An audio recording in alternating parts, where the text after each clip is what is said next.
Bonjour. En matière de protection de l'enfance, les professionnels qui lui apportent leur concours, et non le grand public, qui lui dispose du numéro Allo Enfance en danger, donc les professionnels ont deux dispositifs d'alerte. L'information préoccupante, ou IP, et les signalements, les deux étant prévus au Code de l'action sociale et des familles. Cette vidéo sur l'IP et l'autre sur les signalements sont extraites d'une formation professionnelle dont j'avais fait une présentation PowerPoint audio, donc sans vidéo, destinée aux travailleurs sociaux. C'est pourquoi je fais parfois référence aux travailleurs sociaux dans le texte et les titres sur les différentes diapositives. Mais cette IP concerne tous ceux qui apportent leur concours à la protection de l'enfance. Outre ces deux mécanismes d'alerte, le Code pénal prévoit également des situations où les professionnels astreints au secret sont autorisés à le lever. Et dans ces hypothèses, ces professionnels jouissent d'une immunité juridique et disciplinaire qui les protège justement en cas de signalement ou d'informations préoccupantes, sauf manifestement de mauvaise foi évidemment. Notons que faire une IP ou un signalement en matière de protection de l'enfance, de protection des mineurs, n'est pas une option mais une obligation si évidemment il y a matière à le faire, si on pense que la démarche se justifie.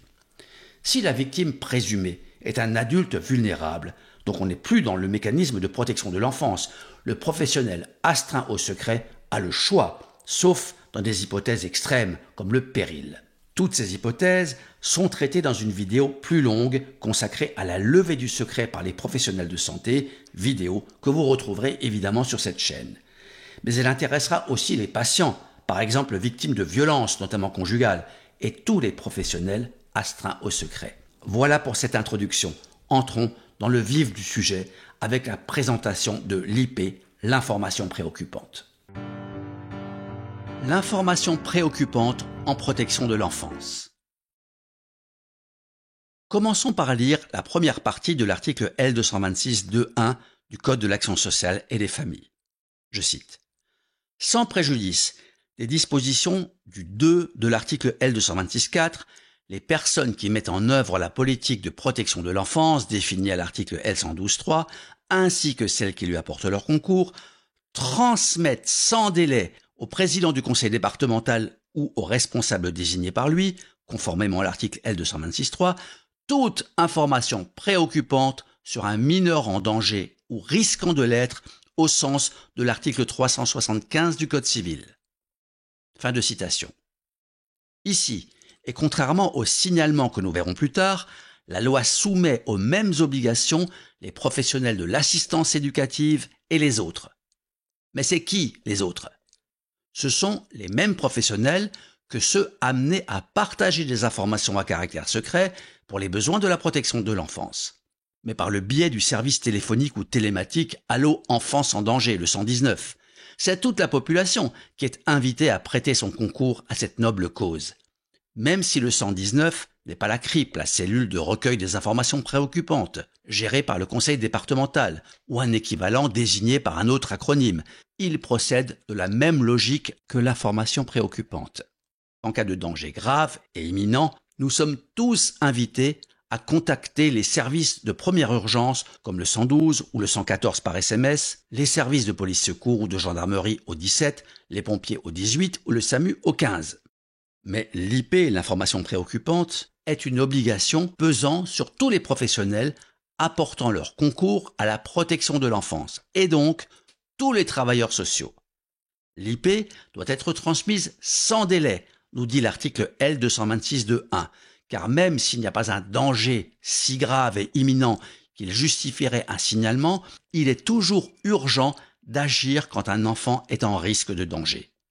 La seule souplesse temporelle que l'on pourrait admettre résulte de l'utilisation du secret partagé pour tenter de contacter quelques personnes connaissant l'enfant à protéger, comme l'école, l'ASE, un service sanitaire ou social, par exemple de la CAF, dont on sait ou au moins subodore qu'il accompagne la famille ou qu'il peut la connaître.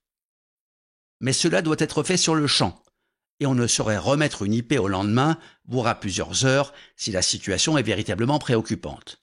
Mais qu'est-ce au juste ? Qu'est une information préoccupante sur un mineur en danger ou risquant de l'être au sens de l'article 375 du Code civil ? pour reprendre les termes de l'article L223.2.1 du CASF. Les conseils départementaux ont consacré à l'IP et au signalement des plaquettes ou guides dématérialisés pour éclairer leurs agents, notamment ceux de l'ASE, mais également tous les professionnels concernés, donc tous les travailleurs sociaux. On les trouve facilement sur Internet. Vu la part d'aléas qui existe en matière de réponse à une IP, voire à un signalement, il n'est pas inutile de s'intéresser au raisonnement, aux critères, aux protocoles, aux spécificités du département qui recevra l'IP. Cela ne peut que la rendre plus efficace. Toutefois, le cadre général de l'IP et du signalement est donné par l'article 375 du Code civil, dont nous allons examiner le début. Je cite. « Si la santé, la sécurité ou la moralité d'un mineur non émancipé sont en danger, ou si les conditions de son éducation ou de son développement physique, affectif, intellectuel et social sont gravement compromises, des mesures d'assistance éducative peuvent être ordonnées, etc. » La suite est vraiment spécifique à la protection de l'enfance, qui n'est pas l'objet de cette formation. Avant la loi du 5 mars 2007, l'article 375 ne prévoyait des mesures d'assistance éducative qu'en cas de danger pour la santé, la sécurité ou la moralité d'un mineur ou en cas de grave défaillance éducative. C'est cette loi qui par ailleurs a créé le binôme IP-signalement, qui a ajouté un autre motif, le développement physique, affectif, intellectuel et social, gravement compromis. On pouvait alors penser que la première hypothèse, celle du danger pour la santé, la sécurité, la moralité et l'éducation, qui figurait déjà dans l'ancienne rédaction de l'article 375, correspond au signalement. Et la seconde, celle de l'atteinte au développement de l'enfant, créée en même temps que l'IP, correspondait précisément à cette information préoccupante. En pratique, il y a tant de situations complexes, intriquées, tant de nuances, de subtilités, de contradictions que même les guides départementaux n'apportent pas de certitude. Par définition, ce qui est préoccupant doit être évalué. Il peut y avoir débat sur ce qui relève de la protection de l'enfance. Par exemple, après chaque attentat terroriste, comme ce fut notamment le cas après les massacres de 2015 à Paris et 2016 à Nice, il y a hésitation sur l'opportunité de faire une IP en cas de radicalisation affectant les enfants. L'instruction SG/2016/14 du Secrétariat général du ministère chargé des Affaires sociales du 8 janvier 2016 indique que la radicalisation ou le risque de radicalisation du mineur entre dans le champ de l'IP.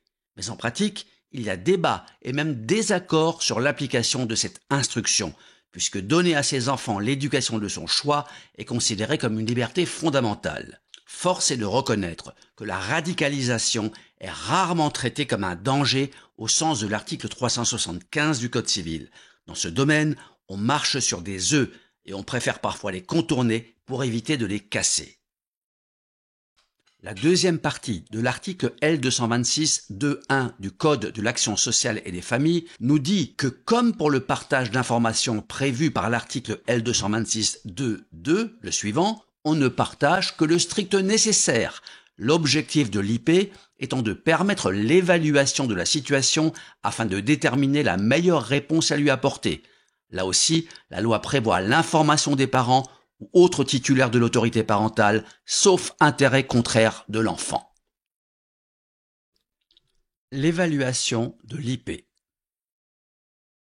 L'évaluation de l'information préoccupante concerne évidemment les services de l'aide sociale à l'enfance, l'ASE, qui ne devraient pas avoir besoin de cette formation pour connaître la marche à suivre. Mais les autres travailleurs sociaux se demandent souvent ce qu'il advient de l'IP, surtout quand ils ont l'impression qu'il n'y ait pas donné de prompte réponse. Il est vrai que tout ce qui relève de l'IP et du signalement est bien plus aléatoire que les textes et procédures le laissent penser.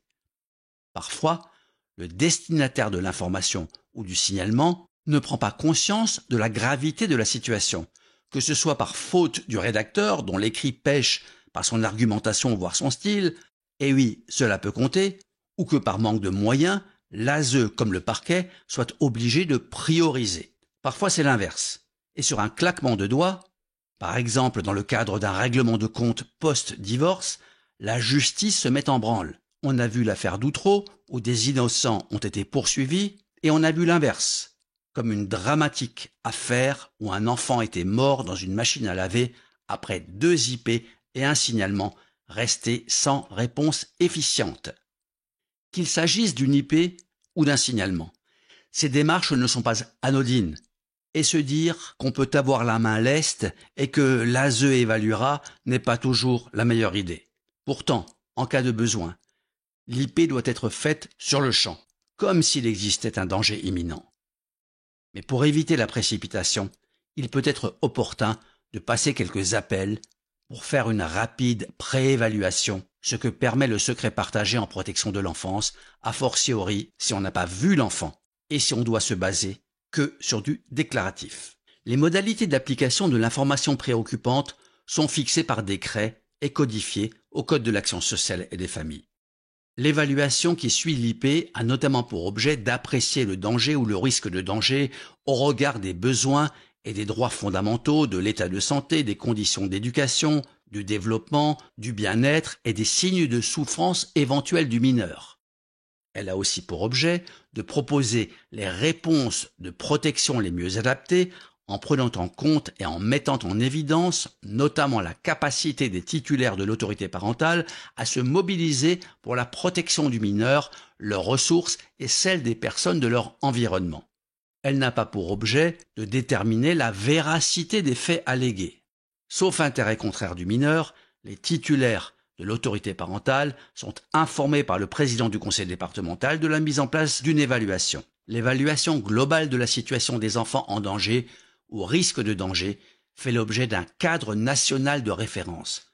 Une synthèse de 11 pages quand même peut être téléchargée ici.